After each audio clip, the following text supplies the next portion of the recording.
ओम नमः शिवाय। दोस्तों, मेरे ब्लॉग में आपका स्वागत है। प्लीज मेरे चैनल को सब्सक्राइब, लाइक, शेयर और कमेंट्स करके अपना सपोर्ट दे। धन्यवाद। ये कथा शिव पुराण और अन्य पुराणों में वर्णित है और हिंदू धर्म में महत्वपूर्ण स्थान रखती है। ये कथा धर्म, भक्ति और सम्मान के पहलुओं को उजागर करती है।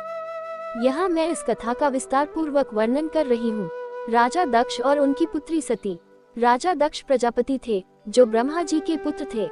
दक्ष का स्वभाव अहंकारी था और वे अपने अधिकार और शक्ति के कारण अत्यधिक गर्वित थे।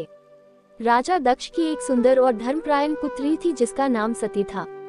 सती भगवान शिव की भक्त थी और बचपन से ही उन्होंने शिव को अपने पति के रूप में चुना था। सती का विवाह भगवान शिव से हुआ, जो कि एक सन्यासी, योगी और महादेव के रूप में प्रसिद्ध थे। शिव साधारण रूप से पहाड़ों में रहते थे।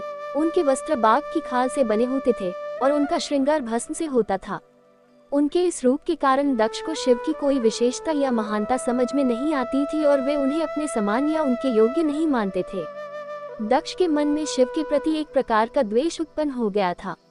राजा दक्ष का यज्ञ। कुछ समय बाद राजा दक्ष ने एक विशाल यज्ञ का आयोजन किया। इस यज्ञ में उन्होंने सभी देवताओं, ऋषियों और प्रमुख व्यक्तियों को आमंत्रित किया, लेकिन भगवान शिव और सती को आमंत्रित नहीं किया। दक्ष के इस अपमानजनक कृत्य से सती अत्यंत दुखी और आहत हुई। यद्यपि उन्हें इस यज्ञ में निमंत्रण नहीं मिला था, फिर भी वे अपने पति शिव से अनुमति लेकर वहां गईं। जब सती यज्ञ स्थल पर पहुंची तो उन्होंने देखा कि वहां कोई भी उनके पति शिव का आदर नहीं कर रहा था। उनकी यह स्थिति देखकर सती का हृदय बहुत दुखी हुआ। उन्होंने अपने पिता से इस अपमान का कारण पूछा, परंतु राजा दक्ष ने कठोर शब्दों में भगवान शिव का अपमान करते हुए सती को ये भी बताया कि उन्होंने शिव को जानबूझकर निमंत्रण नहीं भेजा क्योंकि वे उन्हें अपवित्र और अयोग्य मानते हैं। सती का आत्मदाह। राजा दक्ष के इस अपमानजनक व्यवहार से सती का हृदय टूट गया। वे सोचने लगी कि जिस स्थान पर उनके पति का अपमान हो, वहां रहना उनके लिए अधर्म होगा।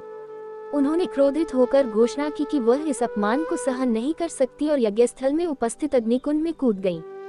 सती ने अग्नि में प्रवेश करके अपने प्राण त्याग दिए। ये देखकर यज्ञस्थल पर भगदड़ मच गई और वहां उपस्थित सभी लोग हतप्रभ रह गए। सती की मृत्यु का समाचार जैसे ही भगवान शिव तक पहुंचा, वे अत्यधिक क्रोधित हो उठे।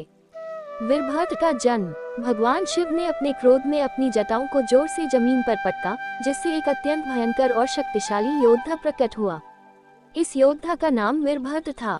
वीरभद्र का जन्म शिव के क्रोध से हुआ था और वे पुनर्तः विनाशकारी शक्तियों से परिपूर्ण थे। वीरभद्र का स्वरूप बहुत ही भयानक था। उनके 3 नेत्र थे जो अग्नि की भांति चमक रहे थे। उनका शरीर अत्यंत विशाल और शक्तिशाली था और वे अनेक शस्त्रों से सुसज्जित थे। उनके साथ भूत, प्रेत और अन्य भयानक प्राणी भी थे। वीरभद्र शिव के आदेश का पालन करने और दक्ष को दंडित करने के लिए तैयार थे। यज्ञ स्थल का विनाश। वीरभद्र ने अपने अनुयायियों के साथ दक्ष के यज्ञ स्थल पर हमला किया। उन्होंने वहां पहुंचकर यज्ञ को नष्ट कर दिया, सभी देवताओं और ऋषियों को डराया और यज्ञ स्थल को तहस नहस कर दिया। इसके बाद उन्होंने राजा दक्ष को ढूंढा और उनके सिर को धड़ से अलग कर दिया। इस प्रकार वीरभद्र ने दक्ष का वध कर दिया और शिव के अपमान का बदला लिया।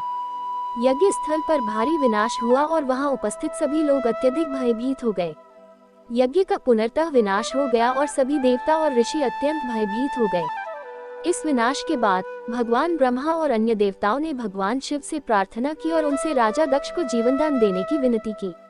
ब्रह्मा जी ने भगवान शिव को शांत करने के लिए प्रार्थना की और उन्हें समझाया कि दक्ष का जीवन बहाल करने से धर्म की पुनर्स्थापना होगी और शांति की स्थापना होगी।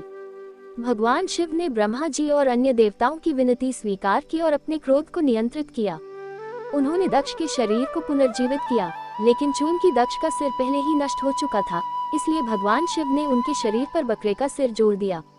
इस प्रकार राजा दक्ष पुनर्जीवित हुए और उन्होंने भगवान शिव से अपनी गलती के लिए क्षमा मांगी। दक्ष ने समझा कि उन्होंने अपनी अहंकार में कितनी बड़ी गलती की थी और उन्होंने भगवान शिव का सम्मान करते हुए अपनी गलती का प्रायश्चित किया।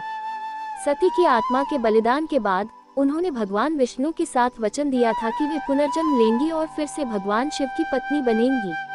उनके इस वचन के अनुसार सती ने हिमालय के राजा हिमवान और रानी मैना के घर पार्वती के रूप में जन्म लिया। पार्वती ने कठोर तपस्या के बाद भगवान शिव को पुनः पति के रूप में प्राप्त किया और इस प्रकार सती ने अपनी प्रतिज्ञा को पूरा किया। ये कथा भगवान शिव के धैर्य, सती की भक्ति और भगवान विष्णु के धर्म की पुनर्स्थापना की प्रतिष्ठा को दर्शाती है। ये कथा ये भी सिखाती है कि अहंकार, अधर्म और अपमान का परिणाम विनाशकारी होता है। राजा दक्ष के रूप में अहंकार और अधर्म का प्रतिफल देखने को मिलता है, जबकि सती और शिव के रूप में भक्ति, धर्म और सत्य की विजय होती है।